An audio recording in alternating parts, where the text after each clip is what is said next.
Hey, bonjour à tous, mon nom est François Letarte. Bienvenue sur ma chaîne JDR D30, une chaîne consacrée aux jeux de rôle sur table avec une vie de rôliste et bilan jeu de rôle jeunesse. Donc là, cette fois, c'est Fadette mardi. Dans le fond, eux autres, ça faisait un bout de temps que je ne les avais pas vus. Écoute, on a sauté 2 semaines, ce qui est énorme à la quantité de games que je fais, parce qu'on va dire c'est tout un exercice de mémoire de 2 semaines. C'était déjà prévu que je n'étais pas là avant même que je commence avec eux. Puis j'avais déjà une obligation. Puis la semaine dernière, j'étais malade. Donc, j'ai pas pu y aller. Fait que là, il a fallu que je reprenne ça avec eux. Écoute, en tant que tel, le groupe était séparé la dernière fois. Ils sont à la recherche d'Oxymai. Ils ont trouvé, entre guillemets, Oxymai, mais ils ont peut-être compris que c'était peut-être un clone de quelque chose, tu sais. Dans le fond,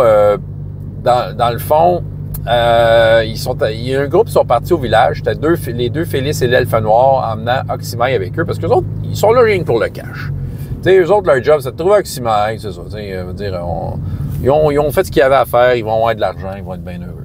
Fait qu'ils sont allés, sauf qu'ils se faisaient poursuivre par des gobelins qui cherchaient le cerveau d'Oxymai. Il y a des gobelins mangeurs de cerveau là-dedans, dont un qui a réussi à apprendre un sort. Hey, c'était fort. Fait que là, t'as, comment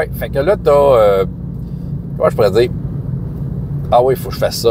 Ça m'a rappelé quelque chose. Mais c'est ça. Fait que là, dans le fond, il y a eu un combat. Ils ont essayé de protéger le Oxymai qu'ils ont. Ils étaient accompagnés aussi d'un personnage non-joueur qu'ils avaient accueilli. Je l'ai appelé Broture, un ancien vétéran de l'Empire de Nakaroth, qui irait juste un bras, puis ils les ont aidés au combat. Mais c'est ça, ils n'ont pas pu protéger Oxymai. Ils ont gagné le combat contre les gobelins, dont un qui lançait des flèches de feu. Mais en même temps, ils ont perdu, c'est ça, ils ont perdu Oxymai, mais ils ont gagné le combat. Bon, finalement, ils se sont aperçus qu'il y avait d'autres gobelins qui les poursuivaient. Fait que, de leur côté, la game, c'est fini, qu'ils se sont embusqués dans les maisons pour les tirer au loin. C'est ça, j'ai oublié, c'est parce qu'il y a un des gobelins qui possiblement peut lancer de la magie. Ah, ça va être un plot twist pour la prochaine fois. Pendant ce temps, 3 autres des personnages, un ophidien prêtre, un magicien drachéide et un alphelin voleur, essayaient de voir, de visiter l'extérieur de la tour d'Oxymai, voir qu'est-ce qui se passait. Là aussi, des gobelins qui les attaquaient, le magicien drachéide et la cible, ils cherchent des cerveaux de magiciens, les gobelins.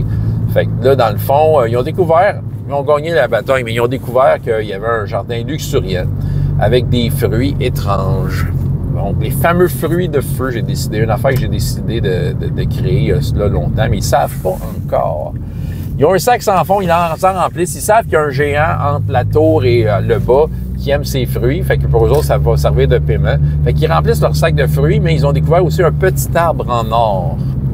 Et là, ça ramène quelque chose, un plot twist un peu malade que j'essaie de mettre en jeu. Que je vais peut-être réussir entre tous les groupes, à leur insu, entre tous mes groupes de parascolaires, inclusivement.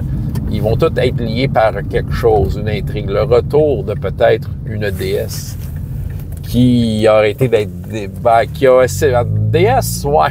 En tout cas, bref. Personnage qui a été assez central dans une de mes campagnes, que je vous parle une fois de temps en temps. Ah ouais, je vais vous parler de ça à un moment donné. François Letarte de JDR D30 et jusqu'à la prochaine fois. Ayez autant de plaisir dans la vie que dans les jeux. Au revoir.